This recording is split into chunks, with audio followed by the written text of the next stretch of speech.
അതുപോലെ idea star സിംഗറിലെ Amrita സുരേഷിന്റെ അച്ഛൻ സുരേഷ് സാർ ഞങ്ങളുടെ കൂടെ ഉണ്ടായിരുന്നു. സുരേഷ് ഉണ്ടായിരുന്നു. ഞങ്ങൾ പോയതിനു ശേഷമാണ് അദ്ദേഹം മരിച്ചത്. സൂര്യനായി തുഴക്കുന്നനെനിക്കച്ഛനെയാണ് എനിക്കിഷ്ടം. അച്ഛൻ എന്ന് പറയുമ്പോഴേ ചില ആൾക്കാർക്ക് എന്ന് പറഞ്ഞാൽ ഭയങ്കര നാവായിരിക്കും. പ്രത്യേകിച്ച് എന്ന് പറഞ്ഞാൽ അമൃത സുരേഷ്, അഭിരാമി സുരേഷ്, അവർക്കൊക്കെ എന്ന് പറഞ്ഞാൽ അച്ഛൻ എന്ന് പറഞ്ഞു കഴിഞ്ഞാൽ ഒരു വലിയൊരു ഭയങ്കരമായിട്ടുള്ളൊരു വികാരം തന്നെയാണ്. പക്ഷേ എനിക്ക് ചോദിക്കാനുള്ളത്, ഇന്നലെ ശ്രീകണ്ഠൻ നായരുടെ തമ്മിൽ എന്ന് പറയുന്ന പരിപാടിയിൽ ഒരാൾ പറഞ്ഞൊരു കാര്യമുണ്ട്, സുരേഷ് ഞങ്ങളുടെ അനാഥാലയത്തിലായിരുന്നു എന്നുള്ളൊരു ഞെട്ടിക്കുന്ന കാര്യം. അതെങ്ങനെയാണ് സംഭവിച്ചത് എന്നാണ് എനിക്ക് മനസ്സിലാകാത്തത്. അതായത് അമൃത സുരേഷിന്റെയും അഭിരാമി സുരേഷിന്റെയും അച്ഛൻ എങ്ങനെയാണ് അനാഥാലയത്തിലെത്തിയത്, അവിടെ നിന്നും പോയതിനു ശേഷമാണ് അദ്ദേഹം മരിച്ചത് എന്നുള്ള ഒരു കാര്യം കൂടി പറയുന്നുണ്ട്.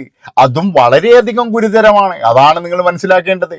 അതായത് അവിടെ നിന്നും പോയതിന് ശേഷമാണ് മരിച്ചത്, അതുവരെ ഞങ്ങളുടെ കൂടെയായിരുന്നോ, ഇനി അത് കഴിഞ്ഞതിന് ശേഷം ഇവര് സമാധാനം കൊടുത്തിട്ടില്ലടേ. അതാണ് എനിക്ക് ചോദിക്കാനുള്ളത്.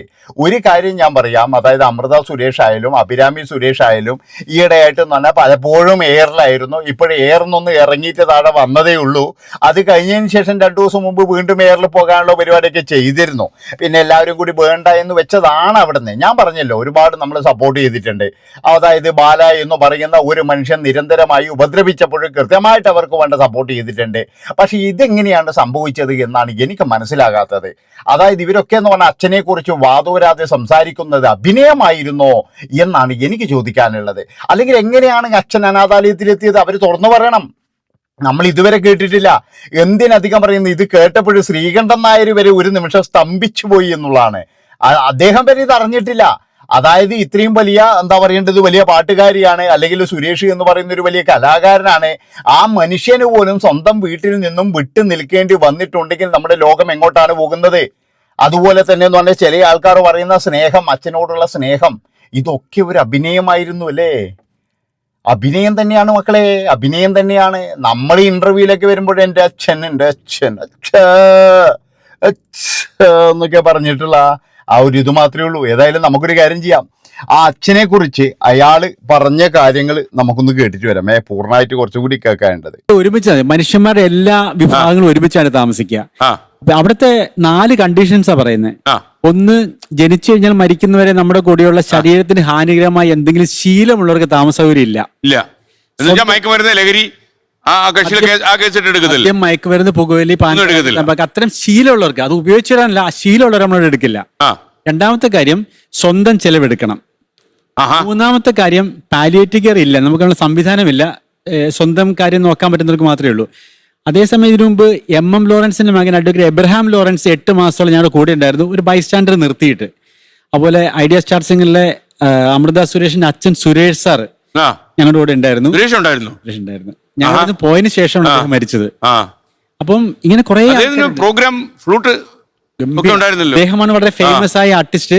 മകള് ആ പ്രോഗ്രാം വഴി വന്ന ഫേമസ് ആയതാണ്. അതർവൈസ് ബോൺ ആയിട്ടുള്ള ടാലന്റ് ഉള്ള അദ്ദേഹത്തിനാണ്. അദ്ദേഹം നമ്മുടെ അടുത്ത് പ്രോഗ്രാം ഒക്കെ ചെയ്യാറുണ്ടായിരുന്നു. അവിടെ നിന്നാണ് പ്രോഗ്രാമൊക്കെ പിന്നെ പോയിക്കൊണ്ടിരുന്നത്. എന്ത് കാരണം കൊണ്ടാണ് നമ്പർ ലിമിറ്റ് ചെയ്യാൻ കാര്യം? ഇപ്പൊ 12 പേരേ ഉള്ളൂ. ഈ പ്രോഗ്രാം അപ്പൊ ശരിക്കും പറഞ്ഞു കഴിഞ്ഞാൽ ഇതൊരു ഞെട്ടിക്കുന്ന ഒരു സത്യം തന്നെയാണ്. കാരണം എന്താണെന്ന് വെച്ചാൽ ഒരാൾ പോലും അറിഞ്ഞിട്ടില്ല അവരുടെ അച്ഛൻ ഇങ്ങനെ അനാഥാലയത്തിലാണ് കിടക്കുന്നതെന്ന്. ഒരു മനുഷ്യന്മാരോട് പോലും അവർ പറഞ്ഞിട്ടുമില്ല, അതാരും അറിഞ്ഞിട്ടുമില്ല എന്നുള്ളതാണ്. അതൊരു വലിയ ഒരു സത്യം തന്നെയാട്ടാ. കാരണം എന്താണെന്ന് വെച്ചാൽ ഒരു ദുരൂഹത തന്നെയാണ് അറിഞ്ഞത്. കാരണം എന്തിനു വേണ്ടിയായിരിക്കാം അയാൾ അനാഥാലയത്തിൽ പോയത് അത് പറയാൻ ഇങ്ങേർക്ക് താല്പര്യമില്ല. ചിലപ്പോഴും ഞാൻ പറഞ്ഞല്ലോ, കുടുംബകലഹമായിരിക്കാം, ഇല്ലെങ്കിൽ അസുഖം വന്നപ്പോഴും നോക്കാൻ കഴിയില്ല എന്ന് പറഞ്ഞിട്ടുണ്ടാകാം. ഇനി എന്താണ് ഇവരൊക്കെ പക്ഷെ വലിയ വായിൽ വന്നിട്ട് പറയുന്നുണ്ടല്ലോ, അച്ഛനെ കുറിച്ചുള്ള സ്നേഹങ്ങൾ ഇങ്ങനെ വർണ്ണിക്കുമ്പോഴെന്ന് പറഞ്ഞാൽ ഇവരുടെ ദുഃഖങ്ങൾ, സങ്കടങ്ങൾ ഇങ്ങനെ പൊട്ടി ഒഴുകുകയാണല്ലോ. അതാണ് എനിക്ക് മനസ്സിലാകുന്നത്. ഇത്രയൊക്കെ സങ്കടപ്പെടുന്ന മക്കൾ എങ്ങനെയാണ് അച്ഛൻ അനാഥാലയത്തിലേക്ക് വിട്ടത്? ഇനി അച്ഛനെ വീട്ടിൽ നിന്ന് മാറി താമസിക്കണമെങ്കിൽ തന്നെ നമ്മളെല്ലാവരും ചെയ്യുന്ന എന്താ, എന്നാൽ പിന്നെ ഒരു വാടക വീടെടുത്ത് അവിടെ താമസിക്കാം, അനാഥാലയത്തിലൊന്നും പോകല്ലേ അച്ഛാ എന്നല്ലേ നമ്മളെല്ലാവരും പറയുക. അച്ഛനോട് കുറച്ചൊക്കെ സ്നേഹമുള്ള മക്കളൊക്കെ അങ്ങനെയല്ലേ പറയുക. അല്ലാതെ ഏതെങ്കിലും ഒരു എന്തൊക്കെ പറഞ്ഞു കഴിഞ്ഞാലും, എത്ര സൗകര്യം ഉണ്ട് എന്ന് പറഞ്ഞു കഴിഞ്ഞാലും, ഇപ്പം ഗാന്ധി ഭവനിലൊക്കെ പോയി കഴിഞ്ഞാൽ സ്വർഗ്ഗാണെന്ന് പറഞ്ഞു കഴിഞ്ഞാലും അത് ഒരു അഗതി മന്ദിരം തന്നെയാണ്. ഇനി എന്തൊക്കെ പറഞ്ഞു കഴിഞ്ഞാലും അതൊരു മനുഷ്യൻ എന്ന് പറഞ്ഞ അവസാനത്തെ ആശ്രയമാണ്. ഒരു അഗതി മന്ദിരം എന്ന് പറഞ്ഞു കഴിഞ്ഞാൽ ഒരു മനുഷ്യന്റെ അവസാനത്തെ ആശ്രയം തന്നെയാണ്. അപ്പൊ അവിടെ ഒരു മനുഷ്യൻ പോകണമെങ്കിൽ അത്രയും ഗതികെട്ടിട്ടല്ലേ പോകുന്നത്. അപ്പൊ ഈ അഭിരാമി സുരേഷിനെ പോലുള്ള അല്ലെങ്കിൽ നമ്മുടെ എന്താ പറയണ്ടേ അമൃത സുരേഷിനെ പോലെയുള്ള ആൾക്കാർക്ക് മറ്റുള്ളവരെ വിമർശിക്കാൻ, അല്ലെങ്കിൽ എൻ്റെ അഭിപ്രായം പറഞ്ഞു കഴിഞ്ഞാൽ അവർ ശരിക്കും പറഞ്ഞു കഴിഞ്ഞാൽ അവർ ഇത്രയും നാൾ അഭിനയിക്കുകയായിരുന്നു, ഒരു നന്മപരമായിട്ട് അഭിനയിക്കുകയായിരുന്നോ എന്നാണ് എൻ്റെ ഒരു സംശയം. ഞാൻ പറഞ്ഞല്ലോ, ബാലയുടെ കേസിലായാലും അല്ലെങ്കിൽ പല കേസിലായാലും നമ്മൾ അവരെ കൂടെ തന്നെ നിന്നിട്ടുണ്ട്. പക്ഷെ ഈ ഒരു കാര്യം നമുക്ക് അംഗീകരിക്കാൻ കഴിയുന്നില്ല. കാരണം ഇത്രയൊക്കെ അച്ഛനെ കുറിച്ച് പറയുന്ന മക്കൾ, സാമാന്യ സാമ്പത്തികവും കാര്യങ്ങളൊക്കെ എന്ന് പറഞ്ഞാൽ ആ ഒരു സമയത്ത് നല്ല പ്രോഗ്രാമും കാര്യങ്ങളൊക്കെ കിട്ടിക്കൊണ്ടിരിക്കുന്നതാണ് അമൃതയ്ക്ക്. അതുമാത്രവുമല്ല, സുരേഷ് എന്ന് പറയുന്ന ആ ഒരു വ്യക്തി തന്നെ എന്ന് പറഞ്ഞാൽ നല്ല രീതിയിൽ ഫ്ലൂട്ട് വായിക്കുന്ന ഒരു വ്യക്തിയാണ്. അതുപോലെ തന്നെ എന്ന് പറഞ്ഞാൽ അയാൾക്ക് നല്ല പ്രോഗ്രാമും കാര്യങ്ങളൊക്കെ കിട്ടിക്കൊണ്ടിരിക്കുന്നതാണെന്ന് ഈ ഒരു നടത്തിപ്പുകാരൻ തന്നെ പറയുന്നുണ്ട്. എന്നിട്ടും അയാൾക്ക് ഈ ഒരു ഗതി വന്ന് അയാൾ അനാഥാലയത്തിലേക്ക് പോകണമെങ്കിൽ എൻ്റെ പൊന്നു മക്കളെ ഇവരെ സ്വൈര്യം കൊടുത്തിട്ടുണ്ടാവും എനിക്ക് തോന്നുന്നില്ല. അതായത് ഇവർ അച്ഛൻ എന്ന നിലയിൽ ഇവർ യാതൊരു വിലയും കൊടുത്തിട്ടുണ്ടാവില്ല. അങ്ങനെ ഒരു വില കൊടുത്തിരുന്നുവെങ്കിൽ ഇതിലും കഷ്ടപ്പെട്ട് വളർത്തുന്ന അല്ലെങ്കിൽ കഷ്ടപ്പാടോടുകൂടി ജീവിക്കുന്ന പട്ടിണി കിടക്കുന്ന ആൾക്കാർ വരെ എന്ന് പറഞ്ഞാൽ അച്ഛനമ്മമാരെ അനാഥാലയത്തിലേക്ക് വിടത്തില്ല. ഇനി എന്തൊക്കെ പേരിലായാലും ശരി, ഞങ്ങൾ അനാഥാലയത്തിലേക്ക് വിടില്ല എന്ന് പറയുന്ന ആൾക്കാർ ഒരുപാടുണ്ട്. അതാണ് നിങ്ങൾ മനസ്സിലാക്കേണ്ടത്. ആ ഒരു സമയത്താണ് ഇവരെ പോലെയുള്ള ആൾക്കാർ എന്താ പറയാനിപ്പോ, ഞാൻ പറയാം, ശ്രീകണ്ഠൻ നായരും അതുപോലെ തന്നെ ഇത് കേട്ട പ്രേക്ഷകരും അതുപോലെ ഇത് ആ ഒരു സ്ഥലത്ത് നിന്ന് ഇത് കേട്ടവരെല്ലാം ഇങ്ങനെ പെട്ടെന്ന് തന്നെ എന്ന് പറഞ്ഞാൽ അമൃത സുരേഷിന്റെ അച്ഛനാ എന്ന് ചോദിച്ചു പോയാടുന്നേ. അതാണ് നിങ്ങൾ മനസ്സിലാക്കേണ്ടത്. കാരണം എന്താ വെച്ചാൽ അവർ അത്രയും ഭയങ്കരമായിട്ട് അച്ഛനെ കുറിച്ച് വർണ്ണിക്കുന്ന ഒരു ടീമാണ്. അച്ഛനെ കുറിച്ച് എന്ന് പറഞ്ഞാൽ അവർക്ക് പറയുമ്പോൾ ഇപ്പം നമുക്കൊരു കാര്യം ചെയ്യാം. ആ അവസാനത്തെ എന്താ പറയേണ്ടത് അദ്ദേഹത്തിന്റെ ആ ഒരു ശവസംസ്കാര വേളയിലെടുത്ത ഒരു റീലും കാര്യങ്ങളൊക്കെ ആണെന്ന് തോന്നുന്നു. ഏതായാലും നമുക്കൊന്ന് കണ്ടിട്ട് വരാമേ.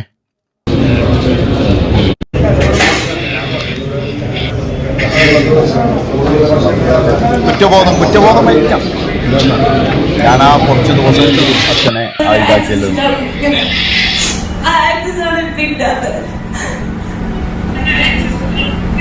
ഒരർത്ഥമില്ല. അയാൾ 5 ദിവസം 10 ദിവസം അയാൾ അനാഥാലയത്തിൽ കിടന്നിട്ടുണ്ടെങ്കിൽ ഈ കണ്ണീരിനോ കരച്ചിലിനൊന്നും യാതൊരു അർത്ഥവും ഇല്ലെന്നേ ഞാൻ പറയുള്ളൂ. ഒരർത്ഥവും ഇല്ല. എന്തെങ്കിലും ഒരർത്ഥം ഉണ്ടോ? അങ്ങനെ ഒരു അർത്ഥമുള്ള ആണെങ്കിലും ഏതെങ്കിലും ഒരു മക്കള് അച്ഛനമ്മമാരെ അങ്ങനെ വിടുവോ? നിങ്ങൾക്ക് തോന്നുന്നുണ്ടോ അങ്ങനെ വിടുന്ന്? ഒരിക്കലും വിടില്ലടോ. അതുകൊണ്ടാണ് ഞാൻ പറയുന്നത് ഈ കണ്ണീരിനൊന്നും ഒരർത്ഥവും ഇല്ല. ഇതൊക്കെ എന്ന് പറഞ്ഞു കഴിഞ്ഞാൽ ഒന്നുകിൽ കുറ്റബോധം ഉണ്ടാവും ചില ആൾക്കാർക്ക്. അതായത് ഞാൻ അച്ഛനെ അങ്ങനെ ചെയ്തല്ലോ ഇങ്ങനെ ചെയ്തല്ലോ എന്നുള്ള കുറ്റബോധം ഉണ്ടാവും. എല്ലാ സങ്കടക്കണ്ണീരൊന്നും അല്ല. നമ്മൾ വിചാരിക്കുന്ന പോലെ പലരും എന്ന് പറഞ്ഞു കഴിഞ്ഞാൽ എന്തൊരു സ്നേഹമാണ് സങ്കടക്കണ്ണീര്, അതൊന്നും അല്ല. പലരും എന്ന് പറഞ്ഞു കഴിഞ്ഞാൽ കുറ്റക്കണ്ണീര്, അതായത് കുറ്റബോധം കൊണ്ട് നിങ്ങളിപ്പോൾ കരിയും എന്ന് പറഞ്ഞിട്ട് കുറ്റബോധം കൊണ്ട് ഞാൻ അങ്ങനെ ചെയ്തു പോയല്ലോ എന്നുള്ളൊരു കുറ്റബോധത്താലുള്ള കരച്ചിലും കൂടിയുണ്ട്. അതാണ് ശരിക്കും പറഞ്ഞു കഴിഞ്ഞാൽ. അല്ലാതെ എന്ന് പറഞ്ഞു കഴിഞ്ഞാൽ ഇത്രയും സൗകര്യങ്ങളുള്ള മക്കള്, ഇത്രയും സ്നേഹനിധിയായ മക്കള്, അവര് പോലും അച്ഛനെ അനാഥാലയത്തിലേക്ക് കൊണ്ടുപോയി ആക്കി, അല്ലെങ്കിൽ അദ്ദേഹം അനാഥാലയത്തിലേക്ക് പോകേണ്ടി വന്നിട്ടുണ്ട് എന്ന് പറഞ്ഞു കഴിഞ്ഞാൽ തന്നെ എന്ന് പറഞ്ഞു കഴിഞ്ഞാൽ ഇതൊരു വലിയൊരു സംഭവം തന്നെയാണ്, ഒരു നാണക്കേട് തന്നെയാണ്. അമൃത സുരേഷും അഭിരാമി സുരേഷും ഇത്രയും നാള് അവരുടെ ആ ഒരു എന്താ പറയണ്ടേ അവര് പറയുന്ന കാര്യങ്ങളെല്ലാം ഞാൻ അവരെ ഭയങ്കരമായിട്ട് ബഹുമാനിച്ചൊരു വ്യക്തി തന്നെയായിരുന്നു. ഞാൻ പറഞ്ഞല്ലോ, ഞാൻ ശക്തമായിട്ട് ഈ അനാഥാലയങ്ങളെ എതിർക്കുന്ന ഒരു ചങ്ങായിയാണ്. എന്താ വെച്ചാൽ എനിക്ക് ഈ അനാഥാലയങ്ങൾ കണ്ടുകൂടാ. എന്താ വെച്ചാൽ സ്വത്തുക്കളെല്ലാം അടിച്ചു മാറ്റിയതിന് ശേഷം നിങ്ങൾ ആലോചിച്ച് നോക്ക്. ഇപ്പൊ അമൃത സുരേഷ് ആയാലും അഭിരാമി സുരേഷ് ആയാലും 18 വയസ്സ് വരെ അവർ വെറുതെ വളർന്നതല്ലോ. ആ മനുഷ്യന്റെ ചോരയും നീരും തന്നെയല്ലേ ഇവരുടെ സമ്പാദ്യം. ആ മനുഷ്യന്റെ ചോരയും നീരും തന്നെ കിടക്കാനുള്ള കാര്യങ്ങളൊക്കെ ചെയ്തു കൊടുത്ത് അങ്ങേര് തന്നെയല്ലേ. അപ്പൊ അങ്ങേരെ അവസാന കാലത്ത് കൊണ്ടുപോയിട്ട് അനാഥാലയത്തിൽ ഇടുക എന്ന് പറഞ്ഞു കഴിഞ്ഞാൽ എന്താണ് അതിൻ്റെ ഒരു അതാണ് എനിക്കറിയേണ്ടത്. അതുകൊണ്ടാണ് ഞാൻ പറയുന്നത്, ഇനി ഏത് മനുഷ്യനായി കഴിഞ്ഞാൽ അനാഥാലയം എന്ന് പറഞ്ഞു കഴിഞ്ഞാൽ അനാഥാലയം തന്നെയാണല്ലോ. ഇനി എന്തൊക്കെ പറഞ്ഞാലും അപ്പൊ ഇവർ ഇത്രയും നാൾ അഭിനയിക്കുകയായിരുന്നു. ഇവർ കൃത്യമായിട്ടെന്ന് പറഞ്ഞു കഴിഞ്ഞാൽ അച്ഛൻ ആ മരിച്ചതിന്റെ സ്നേഹവും കാര്യങ്ങളൊക്കെ വീഡിയോ ചെയ്തിട്ടും ഇതുപോലെ കരഞ്ഞു കാണിച്ചിട്ടൊക്കെ മുതലെടുക്കുകയായിരുന്നു. ഞാൻ പറയുള്ളൂ പറഞ്ഞു. അല്ലാതെ സ്നേഹം കൊണ്ടാണോ? അത്ര വലിയ സ്നേഹം ഉണ്ടെങ്കിൽ അച്ഛൻ അനാഥാലയത്തിലേക്ക് അയക്കോടോ? അതാണ് എനിക്ക് ചോദിക്കാനുള്ളത്. അച്ഛൻ അനാഥാലയത്തിലേക്ക് അയച്ചിട്ട് അത് ഇതുവരെ നമ്മളാ ഒരു മനുഷ്യന്മാർ പോലും അറിഞ്ഞിട്ടില്ല. അതാണ് ഇതിപ്പോഴും ഒരു പ്രോഗ്രാമിലൂടെയാണ് വന്നിരിക്കുന്നത്. അപ്പൊ ഈ പ്രോഗ്രാമിലൂടെ അറിഞ്ഞുകൊണ്ടല്ലേ നമ്മളെല്ലാവരും അറിഞ്ഞത്. ഇല്ലെങ്കിൽ ഇത് ആരെങ്കിലും അറിയോ? ഇവരുടെയൊക്കെ ചില ആൾക്കാരുടെയൊക്കെ വീട്ടിൽ നടക്കുന്ന അദ്ദേഹമൊക്കെ എന്ന് പറഞ്ഞാൽ സ്റ്റാർ സിംഗർ പരിപാടിക്ക് വേണ്ടിയിട്ട് ഈ പെൺകുട്ടി അവിടെ എത്തിക്കാൻ വേണ്ടിയിട്ട് എന്തുമാത്രം കഷ്ടപ്പാട് സഹിച്ചിട്ടുണ്ടാകും. നിങ്ങളൊന്ന് ആലോചിച്ച് നോക്ക്.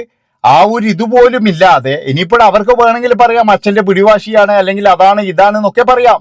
അപ്പോഴും ഒരു കാര്യം ചോദിക്കാനുണ്ട്, അതായത് അനാഥാലയത്തിൽ നിന്നും പോയതിന് ശേഷമാണ് മരണം എന്ന് ഇയാൾ പറയുന്നുണ്ട്.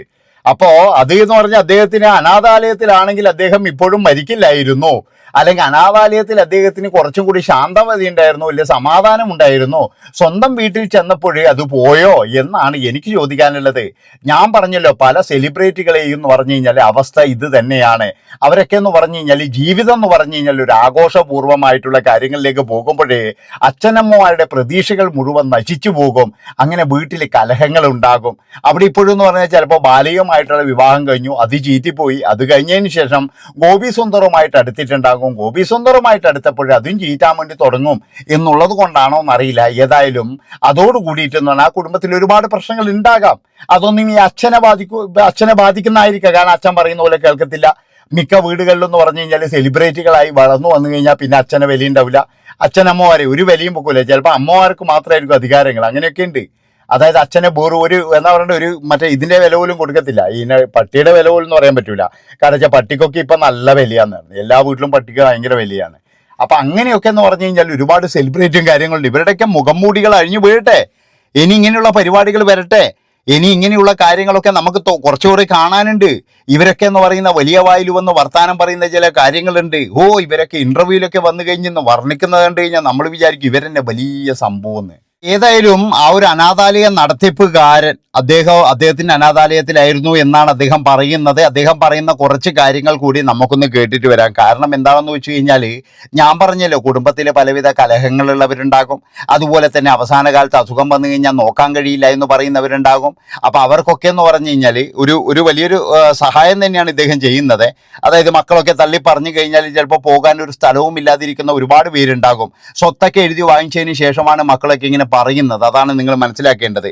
ഏതായാലും അദ്ദേഹം പറയുന്ന കുറച്ച് കാര്യങ്ങൾ കൂടി നമുക്കൊന്ന് കേട്ടിട്ട് വരാം. പ്രശ്നത്തിലാകുന്ന മനുഷ്യർ, അതൊരു പക്ഷേ കുടുംബത്തിൽ ഭാര്യയും ഭർത്താവും തമ്മിലുള്ള വഴക്കാവാം, പാരൻസ് കുഞ്ഞുങ്ങൾ തമ്മിലുള്ള വഴക്കാവാം. അങ്ങനെ പ്രശ്നത്തിലാകുന്നവർക്ക് നമ്മളിവിടെ വരാം, ഷോർട്ട് സ്റ്റേ ഹോമായിട്ട് ഉപയോഗിക്കാം. അതുപോലെ ജെൻഡർ ഐഡൻറ്റിറ്റിയിൽ പ്രശ്നത്തിലായി പോകുന്ന കുഞ്ഞുങ്ങൾക്കും അവർക്ക് ഈ സ്പേസ് നമ്മൾ ലഭ്യമാക്കിയിട്ടുണ്ട്. അവർക്ക് നമ്മളോടൊന്ന് താമസിക്കാം. അവരുടെ വീട്ടുകാരെ പറഞ്ഞ് ബോധ്യപ്പെടുത്തി അവർക്ക് തിരിച്ചവിടെ പോകാനുള്ള സാഹചര്യം ഉണ്ടാകുന്നവരെ നമ്മളോട് താമസിക്കാം. ഇങ്ങനെയാണ് നമ്മൾ സംവിധാനം ചെയ്യുന്നത്.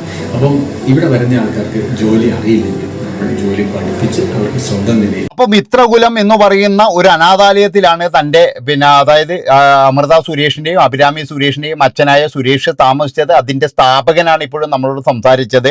നിരവധി ആൾക്കാരുടെ പൊയ്മുഖങ്ങൾ ഇപ്പോൾ അഴിഞ്ഞു വീഴും എന്നാണ് എനിക്ക് തോന്നുന്നത്. ഒരു പരിപാടിയും കൂടി നമ്മുടെ ശ്രീകണ്ഠൻ നായർ വെക്കുകയാണെങ്കിൽ ഒരുപാട് പേരുടെ മുഖം മൂടി അഴിഞ്ഞു വീഴാനുള്ള ചാൻസ് ഉണ്ട്. കാരണം അവരുടെയൊക്കെ അച്ഛനമ്മമാർ ചിലപ്പോൾ താമസിക്കുന്നതെന്ന് പറഞ്ഞാൽ അനാഥാലയത്തിലായിരിക്കും.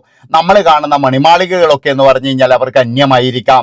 അപ്പൊ ഇതിൽ കൃത്യമായിട്ടെന്ന് പറഞ്ഞു കഴിഞ്ഞാൽ എൻ്റെ ഒരു അഭിപ്രായം എന്ന് പറഞ്ഞു കഴിഞ്ഞാൽ ഇദ്ദേഹം പറയുന്ന ഒരു കാര്യമുണ്ട്. ആ ഒരു കാര്യം നമുക്കൊരു പോയിന്റ് തന്നെയാണ്. അതായത് അനാഥാലയത്തിൽ ഇരിക്കുമ്പോൾ അദ്ദേഹം സന്തോഷവാനായിരുന്നു, പിന്നീടാണ് അദ്ദേഹം മരണപ്പെട്ടത്. എന്താണ് ഇതിന്റെ പിന്നിൽ എന്നൊന്നും നമുക്കറിയില്ല. ഏതായാലും ഇത്രയും പറഞ്ഞുകൊണ്ട് ഈ ഒരു വീഡിയോ ഇവിടെ വെച്ച് വൈൻഡപ്പ് ചെയ്യാണ്. ഇഷ്ടപ്പെട്ട് കഴിഞ്ഞാൽ എല്ലാവരും ചാനൽ സബ്സ്ക്രൈബ് ചെയ്യുക, ഒന്ന് ഹൈപ്പ് ചെയ്യുക. നന്ദി, നമസ്കാരം.